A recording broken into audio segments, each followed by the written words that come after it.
without any further ado, I think, John, before we get started, I think let's start with one of the central themes that we talked about at the very beginning, which is this idea of site results being holistic. Yeah, and if we were going to have a flag, this would be our flag. User experience and monetization. Yeah, the baby blue and the green. I'm not sure that there's one of those out there I yet. go with more of the green, but anyway.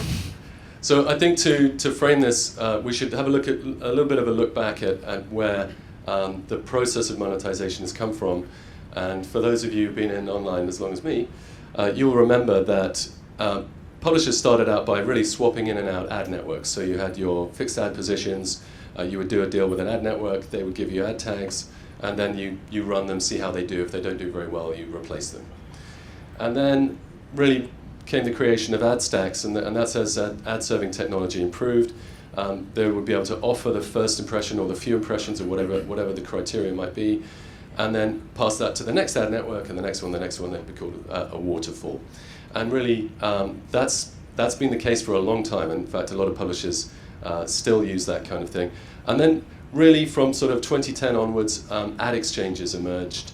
Really late 20s, about 2007, 2008, ad exchanges really started, and then they started going mainstream a few years ago. Really, that is enabling publishers and advertisers to bid on a per impression basis in a real-time auction. So milliseconds happen, bid, ad shows. And really that's where we come from.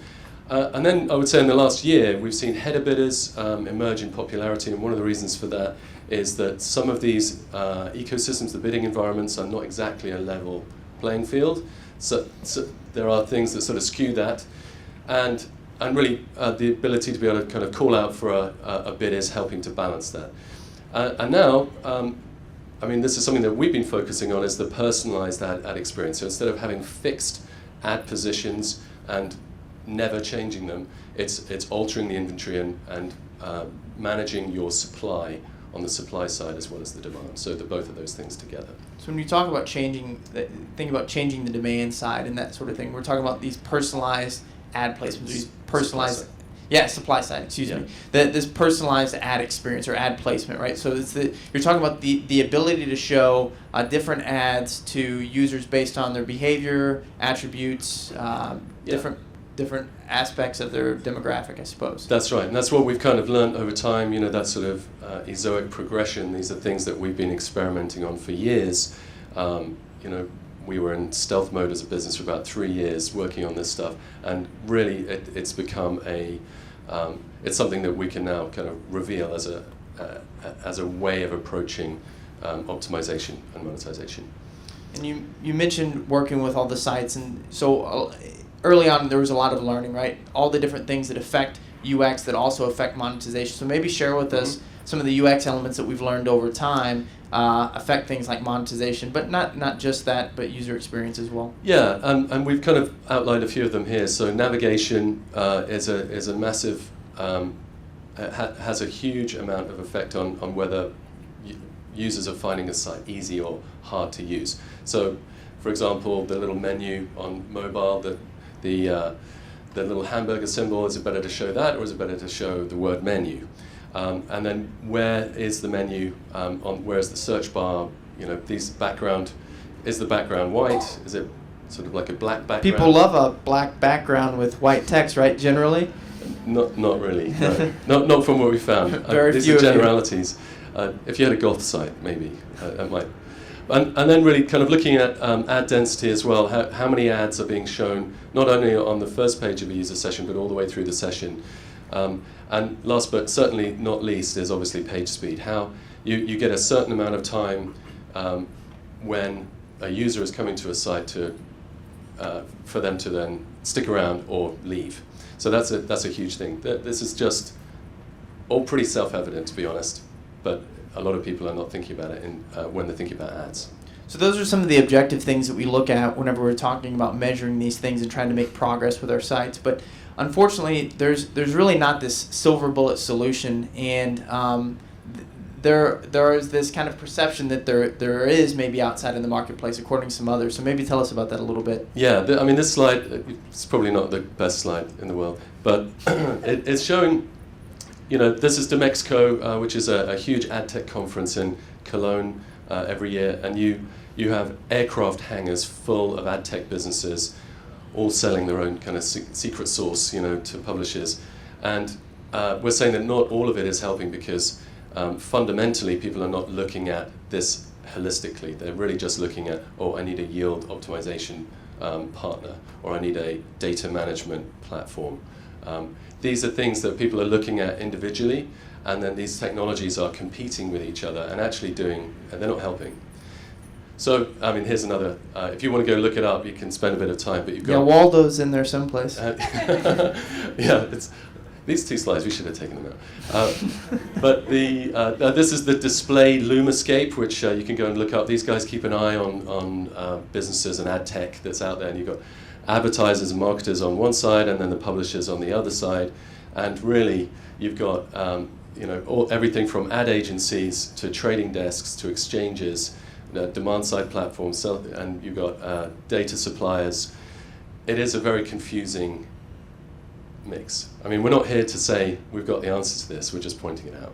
Yeah, and one of the other things that you kind of touched on a little bit earlier, John, is no one inside of this sphere really knows how they're affecting each other either, right? No one's really doing those tests. And so what's really interesting is The Guardian recently did a little bit of a test of their own, something that was kind of unprecedented in the space, and I thought the results were kind of interesting. Yeah, this is a really interesting one. The Guardian were also perplexed by this situation, and they decided that they would go into programmatic exchanges and buy their own inventory to see how much they got paid.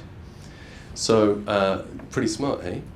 They revealed, this is a couple of weeks ago, that in the worst case, they were getting paid 30 pence for every pound that they spent in the ad exchange. So a 70% drop. Yeah, it's pretty bad, isn't it? It's not the best. No, not the best. So Digiday did a follow-up to that piece, and they went and they talked to people in ad tech, and they asked people in ad networks and publishers, and in the ad tech industry, people were this was their guess at where the money went. So publisher is in green, the trade desk is in red, and then the data management platforms and targeting data was yellow, and then the exchange was a small sliver, and everyone's kind of guessing as to who's taking what. And as you can see, I think ad tech are all blaming the trading desks, which is obviously the agencies. So blaming someone else. It's interesting. Before everybody kind of pulls their hair out, and we don't leave. Right. Unfortunately, John, we don't really have an answer for them on this aspect of it. But I think one of the things that's really interesting is the more and more we learn about this space, the more important we realize it is to understand the things you can control and the things you can't control. Yeah, as a publisher, there are things that are within your remit to be able to control. So your inventory, how many ads you have, how many ads you have per page, whether they're mobile, whether they're the right size, all that kind of stuff. Controlling your inventory, being aware of it. The next one, a lot of people won't think about this, but ad quality, and it's something that we have brought because we all have a background in ad networks, so we're kind of like poachers turned gamekeepers. We have found that ad quality is connected to the engagement of the content. So if you've got a super article that people are really reading, the quality of the ads for the advertiser will improve. And that connection you cannot disconnect those. So when you talk about ad quality, we're essentially talking about content quality as well, right? Those content quality, yeah. So the things that you're sort of somewhat browsing, cat flushing the toilet video, that kind of thing, little Paul, that sort of stuff, maybe not as engaging as that scientific article that you were reading on a specialized site. And then really talking about the user's experience on your site, that is under your control. The bounce rate, the time on site, the page views per visit, these are all measurable. These are things that you can control. And then really the implementation of your ad tech, whatever it might be, whichever partners you're bringing, header bidding partners, watching out for that latency, things like that, which may affect your overall earnings. And then I guess the things that we can't control, how the ad tech affects other ad tech, that's got nothing to do with any of us, and the fairness of the digital landscape, it is what it is. So, bad news. So if I wanna affect the things that I can control and continue to make this idea of making progress on my site and moving things forward, John, what fundamental questions should I be asking myself? Well, these are the ones that we spend time on, which are the top one is how much money am I making per user. That is a core metric that accounts for user experience and revenue. Bounce rates, how are they doing over time per device? And then looking at landing pages, top landing pages, which areas of my site are making the most money on average, and then doing those kind of regular health checks. Like I get a lot of those emails. From the SEO companies? From the SEO companies. I've been analyzing your site, and I have got a free site health check. Those are great, right? Yeah, the SEO industry doesn't always have the best reputation, but I think when it comes to doing things like a health check, specifically as it relates to SEO on your site, what's probably the most important thing for you to do is really take ownership of these things on your own. So there are tools like things like farvy.com where you can understand if you have technical issues that are causing you major problems, but fundamentally, you really need to understand your content, and we're going to dig into things like pages and landing pages a little bit later that I think probably will offer you more help with that than... Exactly, and there's so many free tools now. You don't need to pay some company to do a check. You really need to be using these free tools and knowing your own data. And then really looking at a couple of things. Obviously, is my site fast enough for my users? And a binary question, is my site secure? Yes or no? Yes, no. Yeah.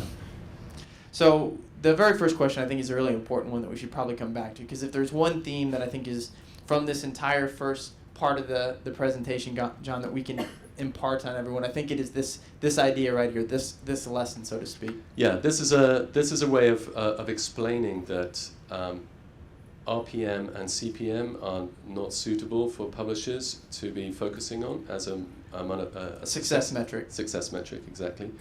And here's just a really elementary example. So we've got scenario one. Let's say you've got your jiu-jitsu site. My jiu-jitsu website, okay. And you're doing pretty well. You're making $8 per page. So all RPM, right. Number of ads added together. How much money am I making per page? 2.5 page views per visit. 10,000 visits gives you 25,000 page views. At $8 on average, that's giving you $200 in a day. It's not too bad. Excellent. Happy with that. Now, somebody comes along and says to you, hey, I've got this extra ad I want you to put on the site, and hey, why don't you see if you make more money? And so you put it on there, and you say, hey, actually, I'm making $10. My RPM's up. That's my good, RPM's right? up. Yeah, great. I'm doing a good job of monetization. My RPM is up to $10 from $8. I'm doing well. But digging in, you realize that ad has got auto video, auto audio. It's affecting your bounce rate, and your average page views per visit has now gone down to 1.5. So from the same number of visitors, 10,000 visitors, you're getting 15,000 page views, which at $10 is giving you $150. So my eCPM is up, but my revenue is down, right? So I don't have this kind of like directional metric at this point if I'm looking at RPM and CPM. That's right. And the reason for that is because CPM is a metric that is really being put together for advertisers to be able to buy impressions. Makes sense. I want to buy some ads. One ad. Thank you. Whereas for a publisher, that is not a good metric, because all of these ads are diluting each other. They're all affecting one another, and they're also affecting the user experience. So really, this is why we've been banging this drum for a few years. But this is the metric that we use internally. It's really easy to do. Take all of your revenue sources, add them together, divide them by the number of sessions for that time period, divided by 1,000. So EPMV is what we call it, earnings per 1,000 visits. And this is a metric that can be a true north. So yes, different from CPM, where I may have an eCPM that is going up, but a revenue that is going down. If I have an EPMV that is going up, it means that my revenue is headed in the right direction. It's taking into account page views per visit and bounce rate, and so if either of those are being negatively affected, and actually it's doing what everybody, all publishers here will want, which is to actually improve revenue, not the appearance of revenue. So if we want to dive down deeper into looking at this idea of EPMV as being a true north metric, John, there's ways that we can start digging down as it relates to our pages and landing pages, right, that are really smart. Yes, and I don't know, how many people here use AdSense and analytics together? Hands up. Almost everybody, that's great. So doing this and adding other monetization sources is something that you want to be doing. Now, it's not possible to do that using DOP Ad Exchange. We found a way to pull everything together, all of the revenue sources, and put them into analytics. And this is an example of a report page. Now, just to explain, really, at the elementary level, if you don't know which pages of your site are making the most money, how do you know what content to produce next? And actually, what your users are looking for. And to give an example of this, I'm just going to show you the difference between page revenue and landing page revenue. This is really important, and I'm sure a lot of you have already discovered this, but if you haven't, this is it. So let's say, Tyler, you again. In this case, I've got a diamond ring website, or a diamonds website. This is your Tyler's Jiu-Jitsu and diamonds. Yeah. I'm in it all. It's the way he rolls. So let's say that this page here, which has got, it's got a very high bounce rate. Let's just say for a easy math, sorry. You call it math, no one's going to believe you. I know, yeah. It's $40, and people come to the page where that says most expensive diamond ever sold. So they come, they look at it, and then they leave. And then we have another area of the site, same site, where people are looking for tips for selecting diamond ring, clarity considerations for diamond rings, cut and color options for diamond rings, and there's 3 pages in that user session. And even though the page revenue is actually half, there's obviously 3 pages. So that connecting those top earning pages together in a user session gives you that real insight into which of these 2 subject areas should I spend more time on.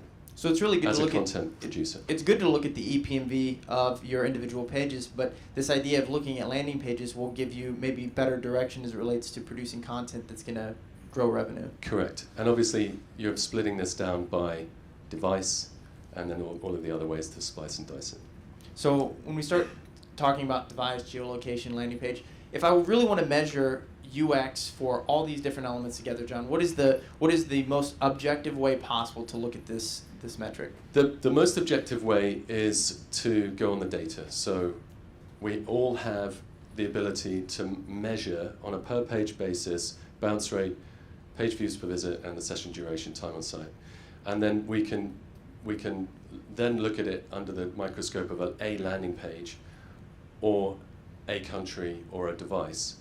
But really, I mean, it's not a level playing field straight out of the box in analytics. We were talking about this yesterday. Yeah, so this idea, so a lot of people in this room may not know this, John, so it's probably good to share it because if you just install analytics and you don't modify the way that you're measuring bounce rate, there's probably something that you don't know about the way that bounce rate is looking at whenever someone comes from a search, lands on a page, and then they maybe spend 25 minutes reading a long form article. If they just hit the back button and go back to search from there, Google will record that as a bounce and 0 time on site. So that's how analytics is set up out of the box, and you have to change that. And the reason for that is because it's not firing. If you go to another page within the site from that first page, it will fire another analytics tag, and then you've got your time on site. If people are just coming to that one page and then going back, and it's really well documented online. People should go and check it out. If you haven't done that, it's definitely something you should do, because of course it's giving you a skewed impression of which pages have high bounce rates and which don't. So looking at all these things together, this is one of the best objective ways to really measure progress as it relates to user experience. Yeah, I mean, there are other ways that you could sort of have that, heat mapping and, the camera sitting next to the person. Actually using the website. Videoing people using your site. These, as far as I can see, I mean, they could probably help in some respects, but they're not as easy to quantify. Somewhat objective data, but you still have to make some subjective decisions about how you would use it. So when we talk about subjective data versus objective data, one of the things that we've learned over time that I always find these really interesting, it's this idea of being able to test and kind of measure things like layouts and themes and how they affect both UX and monetization. So in this case, John, I think we have a pretty neat example. Yeah, so this is Discover the Best Fondue, bestfondue.com. And this is the same content in 2 different layouts, just for ease of showing it to you on desktop. and we have a system that tests different. You're going to find out about it later today, but it actually tests themes. So I guess I should ask you guys, which out of A or B do you think has better user experience metrics? If you think, no, not better user experience metrics, people are going to know we're trying to set them up. Which one do you think looks more appealing? Raise your hand if you think A looks more appealing. Okay, that's almost everybody in the room. I would say that subjectively, my opinion, and I think most people's opinion, is that A looks better than B. What's interesting to learn is that B actually has a higher page views per visit, higher average time on site, a lower bounce rate, and the ePMV was approximately 20% higher.